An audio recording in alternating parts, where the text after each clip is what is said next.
আসসালামু আলাইকুম, কেমন আছেন সবাই? তো আপনার ফোনে আলু পটল বিক্রির জন্য ফোন আসে, বিভিন্ন 2000, 4000, 5000 বিভিন্ন টাইপের নাম্বার থেকে কল আসে, বিরক্তিকর কল আসে, রিংটোন সেট করার জন্য কল আসে বিভিন্ন প্রকার বিমার জন্য, কল আসে বিভিন্ন প্রকার প্যাকেজ কেনার জন্য।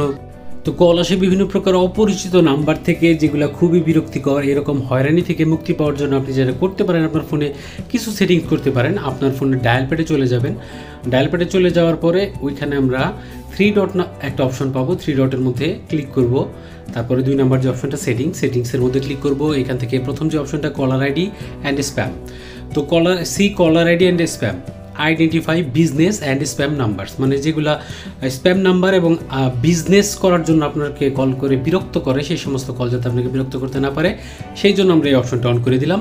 2 নম্বরের অপশনটা দেখতে পাচ্ছেন ফিল্টার স্প্যাম কলস, প্রিভেন্ট সাসপেক্টেড স্প্যাম কলস, যেগুলো আপনাকে ডিস্টার্ব করতে পারে, সন্দেহজনক কল যেগুলো, সেই জন্য আমরা দ্বিতীয় অপশনটাও অন করে দেবো। ঠিক আছে, তো এখন আমরা এখান থেকে ব্যাক করব, নিচের দিকে যাব। নিচের দিকে যাওয়ার পরে এখানে দেখতে পাচ্ছেন ব্লকড নাম্বারস। তো ব্লক নাম্বারসের মধ্যে ক্লিক করব। তার এখানে অপশন দেখতে পাচ্ছেন আনআইডেন্টিফাইড কলার্স, মানে যেগুলো আপনার কন্ট্যাক্ট লিস্টে সেভ করা নাই, সেই সমস্ত অপরিচিত নাম্বার যাতে আপনাকে ফোন করে বিরক্তি করতে না পারে, সেই জন্য আমরা এই অপশনটাকে অন করে দেব।